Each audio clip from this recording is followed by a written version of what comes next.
Olá, meu caro internauta, muito bom dia a você, muito boa tarde, muito boa noite. Eu espero que você esteja tendo aí uma quinta-feira, olha, iluminada. Muita paz, muita saúde e que você esteja trabalhando, vivendo numa boa. Isso é muito importante. Nós aqui no Rondônia ao Vivo estamos, é claro, na batalha diária para deixar você aí muito bem informado, sabendo de tudo que está acontecendo aqui em Rondônia, em Porto Velho, no Brasil e no mundo. Aqui não tem fake news não, aconteceu, é notícia, é verdade, a gente está te deixando a par da situação. Muito obrigado mais uma vez. Aliás, você merece esse obrigado todos os dias. Afinal de contas, é você que está aí, o motivo de nós estarmos aqui nesse corre-corre para deixar tu muito bem antenado com o que está acontecendo aqui no nosso estado, no Brasil e no mundo, tá certo? E hoje, meus amigos, 7 de novembro, quinta-feira, o negócio está pegando lá na Câmara, hein? Pessoal aí lá da Ponta do Abunão veio, os índios Caxarari, da aldeia Caxarari também estão aí. O pessoal, todo mundo está com uma reivindicação lá, né? Mas a principal é resolver a questão do transporte escolar das crianças. Afinal de contas, essa história já rendeu bastante, já virou assunto de pauta nacional, mídia nacional. E o pessoal está querendo uma decisão. Falaram que já estão cansados dessa conversa de vem, se reúne, acaba, vão embora e não se resolve. As crianças continuam fora da aula. Mais de um ano as crianças estão fora da sala de aula. Sabe o que é isso? Isso é um prejuízo, não para agora não, gente. Isso é um prejuízo para daqui mais uns anos. Aí vem outro me dizer que não, porque tem que ter meritocracia. Se você merece, se você fez, você merece. Como rapaz, em meritocracia com uma criança dessa daqui, desse distrito aqui de Porto Velho, que estão mais de um ano fora da sala de aula, sem transporte escolar? Como que uma criança dessa vai concorrer com um menino aqui de Porto Velho, tudo num colégio particular, digamos assim, ou até uns públicos, mas digo mais particulares, que estuda de manhã, de tarde, de noite? Me diz, como que vai concorrer? Depois ficam reclamando que o país está violento, que estão se matando muito, estão se roubando bastante. Mas quando você deixa crianças, eu ainda sou daquele pensamento, criança fora da sala de aula é uma escola para o marginal do futuro. Isso aí eu já não tenho mais dúvida não, gente. Tinha quando era mais novo, mas agora não tenho mais dúvida disso não. Com certeza. E para completar a revolta do pessoal lá na prefeitura, o prefeito Hildon Chaves, que eles queriam se reunir com o prefeito, foi para a Coreia ontem, Coreia do Sul. Exatamente, foi lá para a Ásia, do outro lado do mundo, 12 horas de fuso, não, 24 horas de fuso de diferença em relação a nós. E está lá, na Coreia, assinando, dizem, né? Foi para assinar acordos com um distrito de uma cidadezinha do interior da Coreia. Aí você imagina, né? E o povo aqui em Porto Velho, lamentando, ocupando a Câmara dos Vereadores. Espero que os vereadores também se manifestem. O vice, o Edgardo Boi, foi ontem lá e não alisou para cima do prefeito, detonou o prefeito, mas fica-se naquela coisa, né? Puxa vida, ficou tanto tempo aí, 4 anos como vice apagado, e de uma hora para outra ressurge das cinzas, criticando, batendo em todo mundo. Caiu meio esquisito essa reivindicação dele. Mas por falar em cinza, gente, tem algo aqui no Brasil que a gente precisa preservar e bastante, e muito. São os números do nosso país. Isso para a questão econômica, para a questão educacional e para a própria questão da história. Para nós, para as próximas gerações, terem consciência, saberem que país que havia há tantos anos atrás. E no Brasil tem um instituto público, apesar de todas as ameaças, apesar de todas as dificuldades, o pessoal está ali fazendo trabalho na batalha para mostrar a cara do país, o rosto desse país. Que país é esse que nós vivemos? Muitas vezes a gente aqui no nosso grupinho, no nosso dia a dia, falamos isso, aquilo, criticamos isso, aquilo, porque tem que tirar bolsa de pobre, porque tem que tirar apoio para pobre, que não sei o quê. Mas nós somos, a maioria, pelo menos o grupo que eu convivo, tem emprego, tem uma renda que não dá para pagar todas as contas, mas tem essa renda. Agora tem uma grande maioria da população brasileira que não tem renda, que vive mesmo do sufoco, que não é pouco, hein? E pelo contrário, essa população está aumentando. E para justamente colocar em números quem é essa população, aonde ela vive, qual a cor dessa população, qual o nível de educação dela, existe o Instituto Brasileiro de Geografia e Estatística, que aliás já está se preparando para o próximo censo do próximo ano. que vai dar a cara do Brasil. E aqui em Rondônia terminou, né, o censo agropecuário. E para falar sobre o IBGE, eu estou aqui, o nome do cara é grande, hein? Cleiton Holanda Lobato. Ele é chefe da unidade estadual do IBGE aqui em Rondônia. Veio aqui conosco explicar o trabalho que eles desenvolvem, como ele é feito, as dificuldades para deixar você aí a par do que é o Brasil e também as alegrias, que tem muita coisa boa. A gente descobre muita coisa, mas a gente descobre muita coisa boa que a gente nem imagina que exista no Brasil. Isso é muito importante. Esse é um trabalho, olha, ele precisa ser preservado, precisa ser tratado com muito, mas muito cuidado. E você, quando o recenseador chegar na sua casa, te informa, vê se é ele mesmo, vê o crachá, é ele mesmo, abre a porta, conversa, a tua opinião, os teus dados são muito, mas assim, olha, valiosíssimos. Você não queira nem saber o valor que isso tem. Cleiton, vamos conversar então, Cleiton? Opa. Muito bem-vindo ao Conexão Rondônia ao Vivo. Ok, obrigado pelo convite, obrigado pela oportunidade de estarmos aqui e colocar para a sociedade rondoniense as características da nossa instituição, a importância do IBGE para a sociedade como um todo. Então, tá certo. Cleiton, o Lobato é do Monteiro Lobato, não, né? Ou é? Pois é, quem sabe, né? Sabe, né? Nunca tive curiosidade de puxar na árvore genealógica para ver a origem do Lobato, mas acredito, pelo menos, que Lobato seja originado do Amazonas, veio do meu avô, que é amazonense, e foi prático da Enaro muitos anos, conheceu esse rio Madeira aí na palma da mão, foi indigenista, trabalhou com os índios de Guajará, Nova Mamoré, muito tempo, meu avô... Tu quase que seguiu, né? Quase que segui.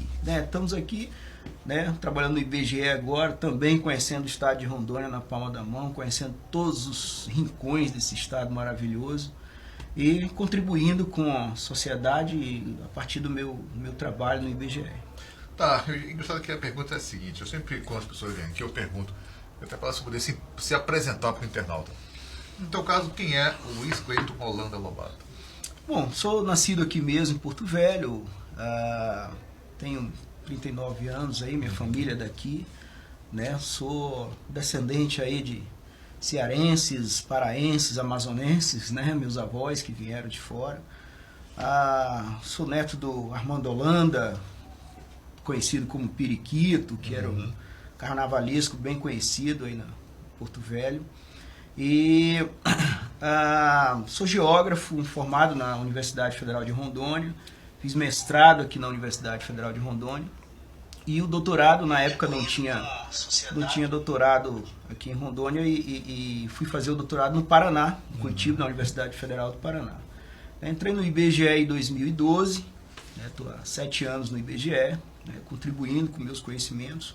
Antes de entrar no IBGE, trabalhava com pesquisa na Universidade Federal de Rondônia, no Laboratório de Geografia, sob a coordenação do professor Doris Valder. E lá no laboratório nós estudávamos praticamente o estado todo, que foi quando foi implantada aqui a hidrovia do Madeira. Então nós estudamos a expansão dos grãos aqui no estado de Rondônia, a dinâmica econômica do rural aqui em Rondônia, junto com o professor Ricardo Gilson.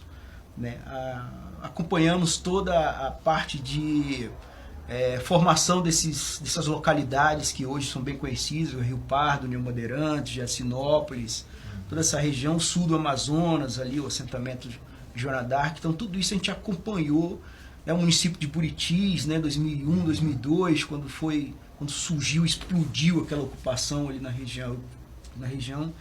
Então a gente acompanhou toda essa dinâmica de ocupação do estado de Rondônia aqui nesses últimos 10 anos, 10, 15 anos, que foi um negócio fantástico, um desenvolvimento econômico rápido, isso. E esse mesmo processo, a minha área de estudo de doutorado foi o sul do Amazonas, e esse mesmo processo nós iniciamos a acompanhar no sul do Amazonas também, praticamente são os mesmos fenômenos. Em Apuí, né? Apuí e Canutama. Canutama, isso. Né? Então, esse mesmo fenômeno que ocorreu nessas cidades aqui nos anos 2000, aqui em Rondônia, Buritis, Cujubim, Machadinho, essa região ali, está acontecendo, está se repetindo, o mesmo processo está se replicando no sul do Amazonas. Então, com a mesma violência, infelizmente. A mesma violência, tanto a violência entre pessoas, como a violência com o meio ambiente, mas acompanhado disso, não só coisa ruim, umas coisas boas também, desenvolvimento econômico, emprego, renda, né, uma ocupação de pessoas necessitadas que hoje têm sua terrinha, que estão trabalhando e tal. E aí é só praticamente exigir um pouco mais do Estado, né, que o Estado acompanhe esse processo e que normatize essa ocupação. Mas a ocupação é natural, o ser humano precisa mesmo ocupar, precisa mesmo trabalhar, precisa mesmo ter sua renda para criar sua família, né, para ter seu bem-estar. E o papel do Estado é justamente nortear isso para que seja feito em forma de equilíbrio, né? E quando você não está em equilíbrio é porque o Estado está faltando.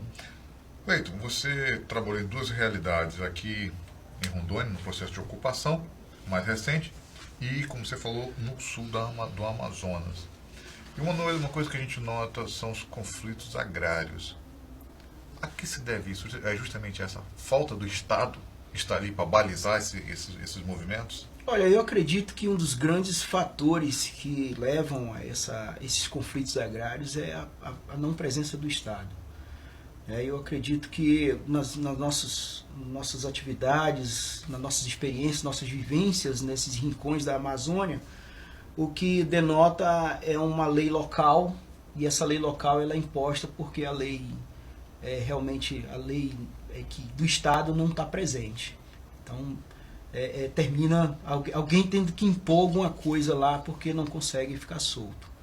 Então eu acredito que se o Estado tivesse mais presente, tivesse mais recurso para estar presente, né? E aí não estou culpando nenhuma instituição, porque o corpo técnico das instituições são praticamente todos bem intencionados, com metodologias consolidadas, com técnicas super avançadas, consolidadas, acompanhando a tecnologia atual, mas aí não adianta porque às vezes não tem recurso e daí... Falta vontade política também, né? Também, e aí o recurso e tudo está ligado uma coisa com a outra.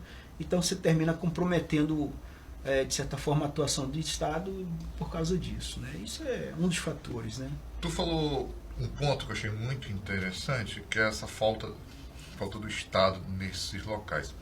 Essa semana foi apresentado ao Congresso uma PEC do governo Bolsonaro, apresentando e pedindo que os municípios com menos de 5 mil habitantes fossem extintos e se tornassem distritos das cidades próximas maiores. Você, como um homem que trabalha com números, com estatística, pela experiência que tu tem, como que tu vê esse tipo de ação do governo federal, essa tentativa? Certo, é um projeto de PEC que está sendo discutido há muitos anos, né? Agora que foi colocado em discussão, mas ela está sendo discutida há muitos anos, justamente pelo fato de estar ocorrendo situações praticamente descontroladas. Quer dizer, ocorreu situações descontroladas de criação de municípios apenas por conveniência política, né? Então isso está ocasionando um prejuízo muito grande para a sociedade, porque grande parte desses municípios com menos de 5 mil habitantes eles não conseguem se manter, então o governo federal tem que estar injetando verba nesses municípios todo o tempo. E essas verbas que são injetadas não é para desenvolvimento local, ela é justamente para manter a máquina. Então isso é injusto com a sociedade. Então o IBGE participa dessa discussão há muitos anos. O setor da divisão territorial brasileira, que é sediada no Rio de Janeiro, do IBGE, ele participa com isso, nessa discussão, justamente tentando conscientizar o setor político dessa demanda.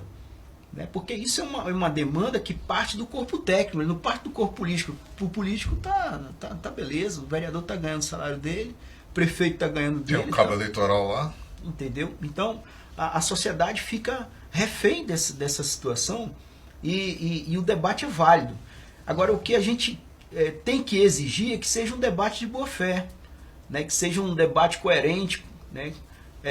Seja um debate conveniente, né? Sem agressões, sem disputas políticas, mas tem que ser um debate, porque isso é uma demanda da sociedade, essa discussão. Você saber qual é a viabilidade econômica do município de 2.300 habitantes. Certo? Por que tem esse município? Né? Em qual contexto ele foi criado? Okay? Ele foi criado porque tinha uma mineração lá que ia gerar renda para desenvolver aquela região. Né? Nós temos aqui algumas discussões sobre criação de município. De Ponta do Abunã. de Extrema e de um distritozinho lá no município de Jaru. Tarilândia. Né? Então nós temos essa discussão. Né? Extremo você tem problemas seríssimos de alcance do poder público em Extremo em função da distância territorial da sede de Porto Velho. Porém, entretanto, Extrema se manteria se ela fosse independente. Quando houve o plebiscito, eu votei a favor. Eu não posso, eu não tenho direito, eu moro aqui em Porto Velho, tenho o meu bem-estar, mas eu não tenho o direito de me envolver ou até mesmo de brecar o bem-estar do cidadão que mora lá na ponta do Extremo. Eu votei a favor. Na época eu não estava no IBGE. Mas aí eu tenho que botar na mesa e ter um debate de boa-fé. Qual é a viabilidade econômica? Né? Quem encabeçou o movimento de separação de Extrema fez esse estudo, normatizou essas metodologias para esse estudo. Né? Como é que está? Qual é a renda de Extrema hoje? Né? Qual é a captação de recursos de Extrema hoje? Não tem muito boi lá. Né? Quanto tem de boi lá? Então isso eu não vi em momento algum nos relatórios, nos debates, eu não vi. Né? Um fala uma coisa, outro fala outra, mas você não tem nenhum dado oficial do governo do estado, ou até mesmo de quem encabeçou esse movimento. Nós temos a universidade, que poderia ter feito isso gratuitamente. Nós temos pesquisadores na universidade, né, que tem toda uma confiabilidade científica nos seus trabalhos, nas suas pesquisas, que poderiam ter sido procurados por esses atores que encabeçaram o movimento. Falaram, olha, faz o seguinte, faz um diagnóstico socioeconômico da Ponta do Abunã e vê qual é o nível de viabilidade econômica para ele ser emancipado. Eu não vi isso, eu não vi em canto nenhum. Né? E diga-se de passagem, a lei ainda tem problema, porque o polígono, quando ela tem um memorial descritivo do município Ponta do Abunã, e quando você traça esse município, o polígono não fecha. Você ainda tem problemas de redação da lei. Então é como se tivesse sido uma coisa assim meio a toque de caixa, meio assim no improviso. E a gente sabe que a sociedade de lá não merece isso. Ela merece que o ator que encabeçou isso, ou o agente político que encabeçou isso, tivesse se dedicado mais seriamente, não apenas para montar mais uma Câmara de Vereadores, mais um prefeito, mais um corpo técnico, mais apadrinhamentos, né? Não só por isso. Então isso a gente sente falta na gestão pública brasileira, especificamente aqui de estado de Rondônia. A gente ainda tem esse clientelismo, ainda tem esse fisiologismo dentro da política. Isso a gente vai ter que discutir isso para acabar, cara. Porque senão ele não vai evoluir. Mas, Cleiton, ao mesmo tempo, eu penso o seguinte, essa proposta, essa PEC, ela não está errada. Se ela num grande contexto, ela não está errada. Não. Agora, existe no Brasil, como esse país é um país de grande diferença, é um país continental, não tem como a realidade aqui é diferente da realidade do Sul, do Sudeste, do Nordeste, o Norte é outra história. Não é justo também, por exemplo, aqui em Rondônia, a gente brecar a criação do município como Extrema e deixar aquela população relegada, que é um distrito. E hoje estão aqui na Câmara dos Vereadores reclamando justamente essa falta de atenção da Prefeitura de Porto Velho. Entendeu como o debate tem que ser de boa fé? Entendeu? Você tem que colocar as variáveis, tem que colocar os critérios, tem que colocar as legislações vigentes, tem que colocar as demandas sociais, né, colocar as demandas ambientais, você tem que botar tudo na mesa. Você não pode botar somente o interesse de um, o interesse de outro e tal. Você tem que botar tudo na mesa. Porque qual é a população lá de Extrema? Entendeu? Ela beira os 35 mil habitantes, mais ou menos, juntando tudo, né? Todos os distritos, pegando toda a Ponta do Abunã. Né? Qual é o efetivo bovino, digamos assim, é o produto de maior relevância na região? Né? Qual é a produção de mineração? Lá você tem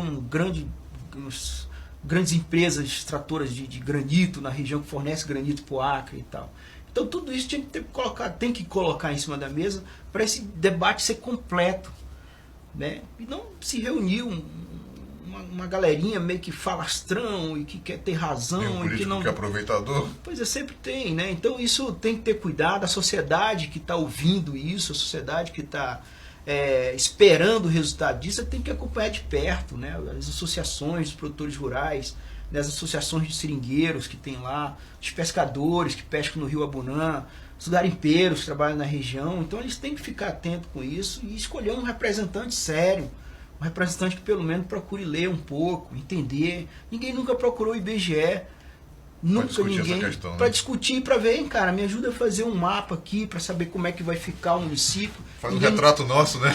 Ninguém nunca procurou a universidade, ninguém nunca procurou algum, entendeu? Então isso ficou muito improvisado, ficou muito em conversa. O que enfraquece o debate. Enfraquece e de certa forma perde a confiabilidade, né? E até o próprio gestor público, estando bem intencionado, ele fica com as mãos atadas, ele não consegue fazer muita coisa. Um político da Assembleia Legislativa, que é onde cria-se municípios, né? Então hoje não está brecado criar municípios. Não está brecado. Só que para você criar um município, ele tem que se encaixar nos critérios que a Constituição preconiza, né? É óbvio que a Constituição pediu para que regulamentasse certos artigos ali da Constituição, não foram regulamentados, mas se o município se encaixar, né, se o processo de criação do município se encaixar naqueles critérios ali, consegue se criar sim, isso daí tá escrito. Mas nenhum se encaixa. Né? Eu não estou falando muito de Tarilândia, porque é uma região que eu conheço mais en passant, né? Não conheço tanto. Mas Porto do Abunã, a gente estudou esse Rio Madeira aí 15 anos, o Alto Rio Madeira. Então a gente tem essas regiões, as localidades, os produtores, o sistema produtivo na margem do rio. Participamos do EIA-RIMA das duas hidrelétricas. Isso daí a gente conhece na palma da mão, na ponta da língua. População que foi deslocada, pessoal que sofreu, que está sofrendo ainda, isso daí a gente conhece quase tudo. Né? Então por isso que com o extremo a gente consegue falar um pouco mais de propriedade. Né? Olá, quando a gente tenta ampliar essa discussão da questão de municípios, mas a gente sabe, paralelo a isso, existe no Brasil uma discussão também em relação à criação de novos estados. Aqui mesmo em Rondônia já falaram em dividir, né? Em criar ali no sul, no Cone Sul, ali um outro estado. No Mato Grosso também. Mato Grosso é um estado enorme, né? É um negócio exagerado aquilo ali, né? De Sinop para cima eles queriam criar um outro estado lá. O Pará tentou, acho que uns 2 anos atrás, Também, criar 2 estados. É muito mais complexo, né? Porque o estado envolve muito mais pessoas, envolve muito mais arrecadações, né? Então isso é muito... Mas isso é inerente à dinâmica territorial, dinâmica socioeconômica que o país vai vivendo, né? Isso é inerente, essas discussões elas têm que estar na mesa todo o tempo. Essa é geopolítica. Né? As universidades têm que estar envolvidas, o IBGE tem um corpo científico fantástico. Nós temos a ENSE, né, que é a nossa Escola Nacional de Ciências e Estatísticas, que tem os demógrafos, que tem toda a parte científica lá, bem conceituada na CAPES, né, que é envolvida com a FRJ, com o UFF, que são as universidades lá no Rio de Janeiro, com a USP, entendeu? Então isso para o IBGE é uma discussão fantástica e isso é discutido dentro do IBGE. Mas tu acha que a criação de estados ajudaria no desenvolvimento de alguma região do país ou não? Olha, isso é muito relativo, depende muito da característica da região. Né? Então tem região que o político ou o gestor público quer criar um estado, mas ela não é viável. E tem região que não é vontade de ninguém se separar e é viável completamente e ela se sustentaria sozinha. Então isso é muito relativo. Agora é claro que você diminuindo o território, você fica mais fácil de você fazer gestão. Então você tem um estado do tamanho do Mato Grosso, por exemplo, né, em Cuiabá, que fica na parte sudoeste do estado, para você gerenciar em Guarantã do Norte, Alta Floresta, Aripuanã, Coniza, aquela região lá onde São Félix do Araguaia, São Félix do Xingu, aquilo ali, São Félix do Xingu já fica no Pará. Mas aquilo ali é muito difícil, cara. Não tem asfalto ali. Já pensou um estado desenvolvido igual o Mato Grosso? Você tem a parte nordeste do Mato Grosso, é provinciano ainda, é um negócio impressionante. Vira até a rota de jipeiro ali, porque os caras se amarram dali, porque não tem o desenvolvimento, passa longe ali. Terra de ninguém. Né? E Rondônia a gente não tem mais locais assim.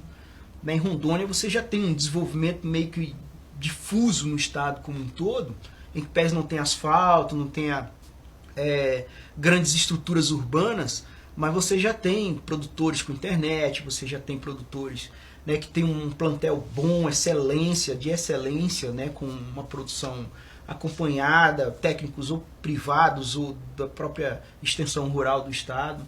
Então Rondônia tem um destaque na região norte justamente por ter essa característica de fusão desse desenvolvimento. Ele não está concentrado numa região. Claro que cada região de Rondônia tem as suas peculiaridades de sistemas produtivos, de perfil socioeconômico, mas o desenvolvimento ele está meio que difuso, né? Isso com base nas minhas observações. Não está escrito campo nenhum, não citar, eu não li. Isso é com base nas minhas observações, é a minha leitura do território. Entendeu? Mas tu concorda então quando as pessoas falam que Rondônia de Porto Velho, em sentido Acre, é uma Rondônia, Rondônia para o sul do estado é outra Rondônia? Sim, é como eu estou te falando, você tem regiões, cada região tem suas peculiaridades, uma delas é justamente até o perfil do cidadão, né, até o perfil do estereótipo da pessoa, né, a característica física da pessoa muda. Eu tenho um jeitão de amazonense misturado com cearense, nossa colega tem um jeito mais de paranaense, europeia, de sulista, né? E isso, entendeu? Então, é uma característica de Rondônia que é justamente essa mistura, né, de povos em função do processo migratório para cá na década de 70, 60. Né? Tá certo. Vamos falar agora do censo agropecuário, os números. Certo. Quando foi realizado esse censo e o que vocês descobriram? O censo agropecuário foi realizado em 2017, 2018. Né? Nós abordamos praticamente, o objetivo era abordar todos os estabelecimentos agropecuários do estado de Rondônia. Em comparação ao censo 2006, 2007, que foram abordados 83 mil estabelecimentos agropecuários, no 17, 18 foram abordados mais de 91 mil propriedades rurais, ou estabelecimentos agropecuários. Né? Então, por que eu friso o estabelecimento agropecuário? Porque o IBGE só aplicou o questionário em estabelecimentos agropecuários. Então, é um conceito diferenciado. Para o IBGE, nem toda propriedade rural é um estabelecimento agropecuário. Mas todo estabelecimento agropecuário é uma propriedade rural. Né? Então, nós apenas abordamos propriedades rurais que tinham produção e geravam renda ou alimentos. Né? Aquelas propriedades rurais destinadas a recreações, hotéis fazendas, propriedades abandonadas, sem produção, o IBGE não abordou. Né? Então, essa é a diferença. Surpresas?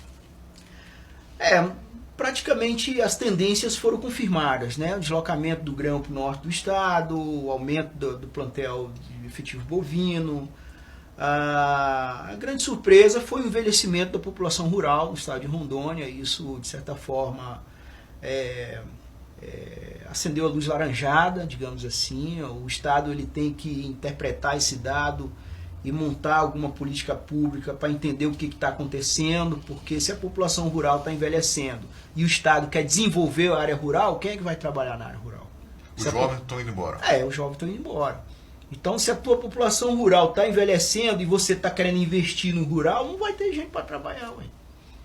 Né? Então, isso o gestor público tem que ficar atento nesses dados, a academia tem que ficar atento nesses dados, né? E prestar atenção como vai tentar entender pelo menos os fenômenos que estão acontecendo. Né? Esse jovem está saindo agora, foi um retrato de um calendário agrícola. Ok, mas será que isso está se confirmando nos anos que vão se passando? Então isso tem que ser acompanhado pela Secretaria de Assistência Social, ou pela Secretaria de Planejamento, não sei, Secretaria de Educação, isso daí o gestor público vai tentar entender isso. A região de Porto Velho está se tornando uma fronteira agrícola? Tá. Praticamente isso é uma tendência na Amazônia Legal como um todo. Né? Assim como o norte do Mato Grosso está acontecendo, o Rondônia, o Acre, sul do Amazonas, isso é uma tendência. Então, as áreas mais ao norte, centro-oeste já estão sendo consolidadas. Né? Alguns geógrafos teóricos chamam isso de fronteira agrícola, de frentes pioneiras, de franjas. Então, cada geógrafo trabalha de um jeito, um conceito, mas o princípio é o mesmo. É o avanço da ocupação atrás de terras, de produzir, de renda, de bem-estar, né? De se capitalizar. Então, isso é uma tendência da sociedade brasileira avançar sobre a Amazônia. Isso quer dizer, então, que o meio ambiente vai ter muito mais pressão daqui a mais alguns anos? Vai, a tendência é essa, né? Assim como há 15 anos atrás não tinha tanta, e hoje porque as legislações estão mais consolidadas, né? O meio ambiente está ficando mais... As áreas preservadas estão ficando mais raras. né? Com a abertura da BR-319, por exemplo, é um vetor de ocupação da Amazônia, praticamente da última fronteira preservada da Amazônia. Então isso, o Estado tem que se preocupar com essa abertura. Não estou dizendo que não é para asfaltar a BR é uma ligação entre duas capitais, ela é importantíssima, né? Mas ela tem que ser feita com os devidos cuidados, né? Prestando atenção nos devidos fatores ambientais. Então, assim como as nossas hidrelétricas aqui, uma vez uma repórter da BBC perguntou se nós éramos contra ou a favor. Nós, enquanto academia, na época eu estava na universidade, a gente não tem o direito de dizer se é contra ou a favor. Nós apenas temos que ajudar a sociedade a cobrar esses empreendedores a fazer da melhor forma possível cumprir a lei. Porque o Brasil precisa de energia para se desenvolver. Então, como é que eu vou ser contra um empreendimento que vai ajudar o meu país a desenvolver? Eu tenho que fazer, e é uma das energias mais limpas hoje no mercado. Então, o que eu tenho que fazer enquanto academia é ajudar a sociedade a cobrar o político para fazer com que o empreendedor execute a obra cumprindo a lei. A nossa lei é excelente. Ele tem que cumprir a lei, simples. Entendeu? Então, tá. Então o censo, só dando continuidade, não sei como é que tá. A gente está às vésperas praticamente do censo demográfico. Isso que eu entro agora. Desculpa aí. As vésperas, né, do censo demográfico. Então, é um grande desafio para o IBGE, porque ele envolve muito mais servidores. A cada 10 anos ele ocorre, a cada 10 anos. Ele é bem mais amplo que o censo agropecuário. Para você ter ideia, no censo agropecuário nós contratamos 470 recenseadores. E para o censo demográfico nós vamos contratar 1.480 recenseadores, 3 vezes mais praticamente. Então ele é muito mais complexo, porque ele vai abordar todo o cidadão. No censo agropecuário a gente abordava apenas o estabelecimento agropecuário. Eu não abordava os moradores do estabelecimento. Era o produtor e o estabelecimento. E pessoa ocupada, mas era apenas para quantificar. E no demográfico não. Todo cidadão, de todo domicílio, é para ser abordado. Entendeu? Então isso ele se desdobra numa complexidade. Mas a metodologia é consolidada, a metodologia ela faz ela dá uma, ela equaliza essa complexidade e faz com que o trabalho seja feito, né, da forma que deve. E quando começa essa coleta de dados? A coleta ela está programada para começar em agosto, setembro e outubro do ano que vem, de 2020. Então a gente conta com o apoio da sociedade de Rondônia, ajudar o IBGE a fazer o melhor censo que nós já fizemos, né?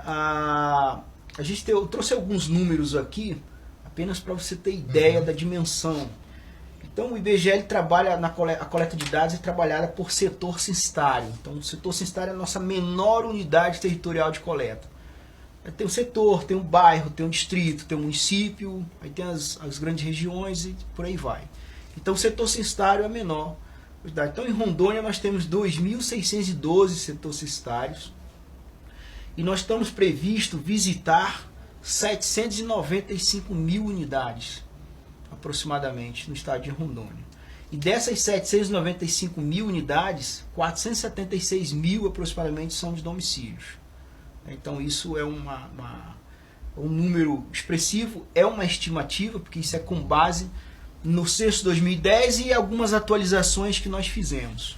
Isso pode ser bem maior.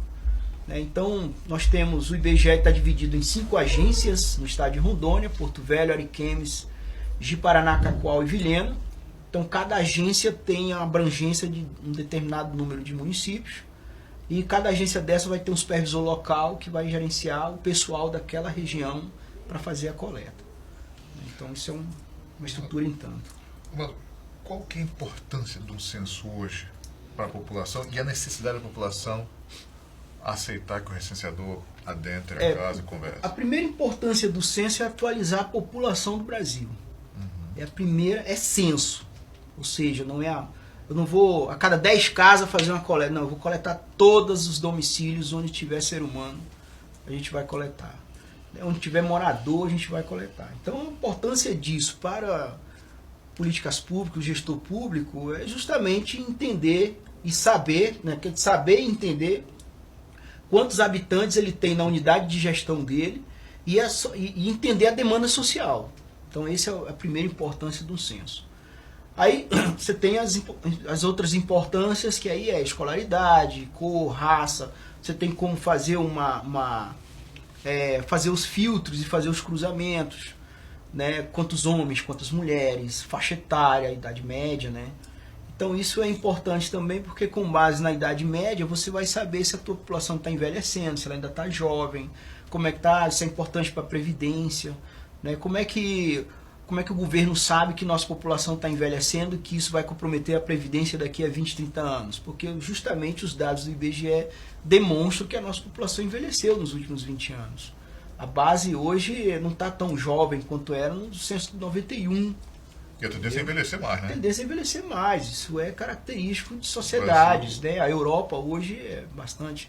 É por isso que grande parte das empresas que são sediadas na Europa hoje tem pátios de produção em outros países, porque lá a mão de obra já está defasada, a mão de obra que pese seja qualificada, mas não tem mais idade para ter a produtividade que eles esperam. Né? Então isso é uma discussão também que tem que ser levada a fio, de boa fé, e entender esses dados do IBGE. E qual é a importância do cidadão da oportunidade para o IBGE fazer essa coleta? Porque se o IBGE não consegue fazer essa abordagem, se o IBGE é recusado a entrar na casa do o cidadão não quer saber do IBGE, como é que a política pública pode chegar até ele? Não consegue, porque o gestor público não tem noção da demanda social, não tem noção das demandas. Então, a gente elaboramos um plano de trabalho de conscientização da sociedade, aqui em Rondônia, da importância das atividades do IBGE. E isso contando com o apoio das instituições públicas, dos canais de imprensa, a parte da academia também, as universidades, as escolas. Ao longo dos próximos meses a gente vai fazer várias campanhas de divulgação das atividades do IBGE, justamente para conscientizar a sociedade da importância do IBGE para a população brasileira. Um recenseador, como é que a população identifica um recenseador do IBGE? Certo, isso é muito importante em função desses perigos que rondam aí a nossa sociedade. O recenseador ele vai sempre andar bem identificado, com um colete bem identificado do IBGE, com um crachá de identificação, e nesse crachá vai ter o número do 0800. De vez em quando a gente atende alguns telefonemas: olha, vocês estão fazendo alguma pesquisa no bairro tal, aqui na rua tal? É feita a checagem? Sim, senhor. O recenseador que está aí, ou o servidor que está aí, eu falo o nome do recenseador ou do servidor que está na região e confirmo que o cidadão, isso daí é praxe para nós. E o cidadão tem todo o direito de ligar e perguntar e constatar se realmente aquele indivíduo que está ali fazendo a coleta é realmente do IBGE. Então ele vai estar bem identificado, ele vai ser treinado para abordagem, né? Ele tem todo um procedimento protocolar ali para abordar o cidadão, explicar qual é a atividade que ele está fazendo, a importância do IBGE para aquela pessoa. Então tudo isso ele vai ser treinado para o censo, assim como nossos servidores continuamente recebem treinamentos para abordagens. Tá certo. Dá alô aqui para o João Marcos Machado. Um abraço, João. Obrigadão. O Valdeci Lima. Bom dia, Valdeci. Tudo bom? E o Adelmo Castro também está dando um bom dia. Valeu, Adelmo. Um abração para você.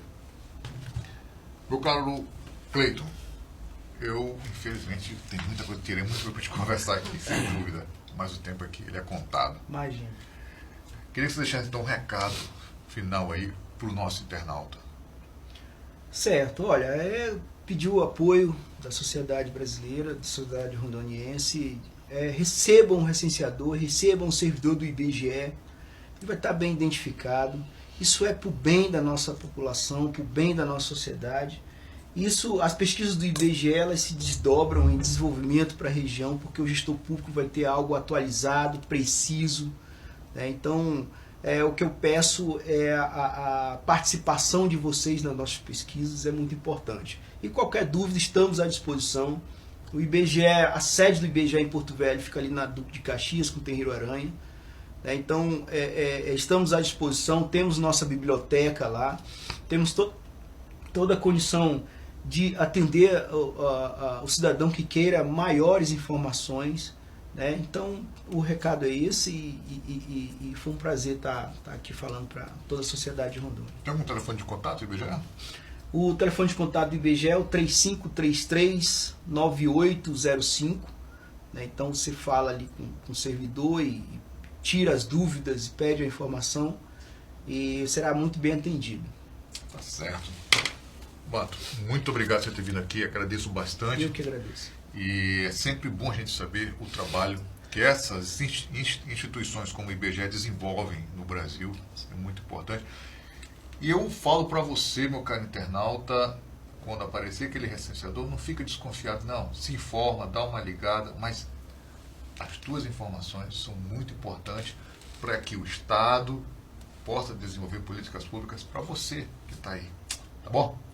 Então um abraço, te desejo aí um dia de muita paz, muita luz, saúde, e amanhã com certeza estaremos aqui de volta. Um abraço.